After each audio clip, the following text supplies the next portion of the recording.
মৌনমন্ত্র ভাষণে আমি অদিতি সরকার আপনাদের পড়ে শোনাচ্ছি জহির রায়হানের লেখা বিখ্যাত উপন্যাস আরেক ফাল্গুন। আজ তৃতীয় পর্ব। গ্রেফতার করে কয়েকশো লোককে আটক করা হয়েছে জেলখানায়। অনেকের বিরুদ্ধে গ্রেফতারি পরোয়ানা চলছে। রওশনের নামেও পরোয়ানা বেরিয়েছিল, আর তাই আজ এখানে কাল সেখানে গা ঢাকা দিয়ে ঘুরে বেড়াচ্ছিল সে। একদিন শাওন রাতে রিমঝিম বৃষ্টি ঝরছিল। দাদার সঙ্গে রওশন এলো ওদের বাসায়। বৃষ্টিতে গায়ের কাপড় ভিজে গিয়েছিল। গামছায় গা মুছে দিয়ে দাদা ডাকলেন, সালমা শুনে যা। এই আসি। দাদা ঘরে এসে রওশনকে দেখে লজ্জায় কুঁকড়ে গিয়েছিল সালমা। লম্বা গড়ন, উজ্জ্বল রং, তীক্ষ্ণ চেহারা। দাদা পরিচয় করিয়ে দিলেন, আমার বন্ধু রওশন, আর এই আমার বোন সালমা, ক্লাস 9-এ পড়ে। সালমা হাত তুলে আদাব জানালো তাকে। রওশন মৃদু হেসে জিজ্ঞেস করল, কোন স্কুলে পড়ছো? কামরুন্নেসায়। দাদা বললেন, মাসখানেক ও এখানে থাকবে সালমা, ওর দেখাশোনা ভার কিন্তু তোমার ওপর। মাস খানেকের জন্য ওর ভার নিয়েছিল সালমা। জীবনের জন্য নিতে হবে কে জানত। ক্লাস শেষে উঠে দাঁড়াতে গিয়ে পুরনো দিনের স্মৃতিটা যেন স্বপ্নের মতো মনে হলো ওর। শহরের এই অংশটা পুরানো আর ভাঙাচোরা। বাড়িগুলো সব একটার সঙ্গে আরেকটা একেবারে ঠাসা। দরজাগুলো সব এত ছোট যে ভেতরে যেতে হলে উপর হয়ে ঢুকতে হবে। রাস্তাগুলো খুব সরু সরু। অনেক জায়গায় এত সরু যে পাশাপাশি একটার বেশি দুটো রিক্সা যেতে পারে না। এমনই একটা সরু রাস্তার উপরে মতি ভাইয়ের ছোট রেস্তোরাঁ। সকাল থেকে মনটা কেমন উন্মুখ হয়ে আছে তার। কাউন্টারে বসে এতক্ষণ ফজলুর সঙ্গে তর্ক করছিল সে। ফজলু বলেছিল, আমি নিজ কানে শুনে এলাম করাচিতে কোনো এক মন্ত্রী মারা গেছে, তার জন্য খালি পায়ে হেঁটে শোক করছে ওরা। আর তুমি বলছো মিথ্যে কথা? তুমি একটা আস্ত উল্লুক। মতি ভাই গালি দিয়ে উঠল। মন্ত্রীর জন্য শোক করতে ওদের বয়ে গেছে।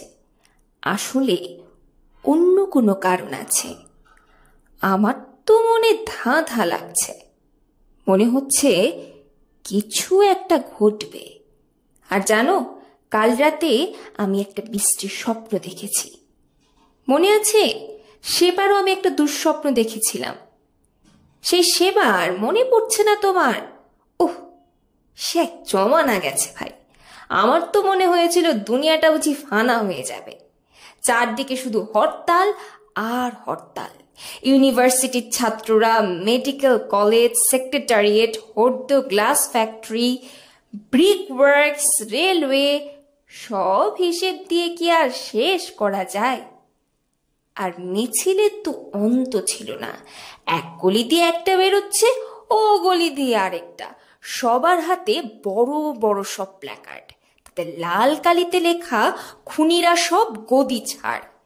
সে এক জমানা গেছে ভাই। একটা না কথা বলতে গিয়ে ঘামে উঠল মতি ভাই।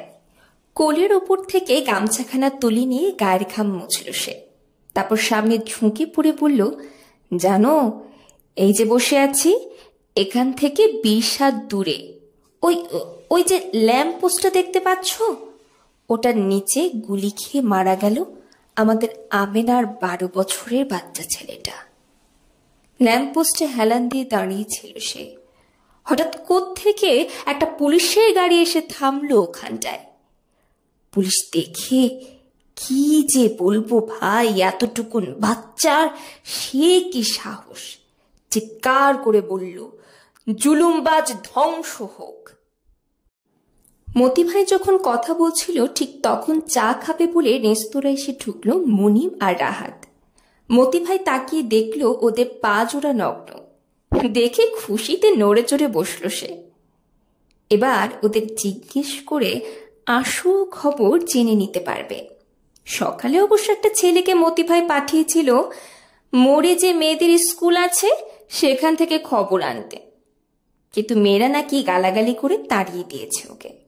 বলেছে অমন ছেঁড়া কাপড় পরে থাকলে কি হবে, টিকটিকিদের আমরা ভালো করে চিনি, খবরদার এখানে যদি আবার আসো তাহলে ইট মেরে মাথা ফাটিয়ে দেব। এটা ওদের বাড়াবাড়ি। একজনকে না জেনে টিকটিকি বলা উচিত হয়নি ওদের নিজের। মনে মনে ব্যাপারটা একটু তলিয়ে দেখতে চেষ্টা করলো মতি ভাই, কিন্তু দেশের যা অবস্থা হয়েছে ওদেরও বা কি দোষ? কে গোয়েন্দা আর কে ভদ্রলোক সেটা বোঝাই বড় মুশকিল হয়ে পড়েছে। অদূরে বসে রাহাত আর মনিমের দিকে বার কয়েক ফিরে ফিরে তাকালো মুনিম ভাই। চা খাচ্ছেন আর চাপা গলায় কি যেন আলাপ করছে।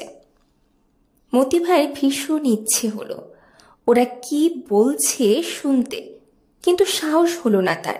কে জানে যদি ছেলে দুটো আবার ওকে গোয়েন্দা বলে সন্দেহ করে বসে, কিংবা এমনও তো হতে পারে যে ছেলে দুটোই গোয়েন্দার লোক। আজকাল তো এসব হরদম হচ্ছে। একটু পরে চা খেয়ে উঠে কাউন্টারে পয়সা দিতে এলো মনিম। মতি ভাই আর নিজেকে সামলাতে পারল না, চাপা গলায় জিজ্ঞেস করলো, আপনারা সবাই আজ খালি পায়ে হাঁটছেন কেন? এ প্রশ্নের উত্তর দিতে গিয়ে মনিম আর রাহাত পরস্পরের দিকে তাকালো। তারপর সামনে ঝুঁকে ফিসফিসে মতি ভাইকে কি যেন বলল মনিম।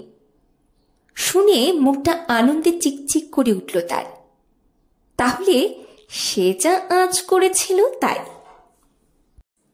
পয়সা দিয়ে ওরা চলে যাচ্ছিল।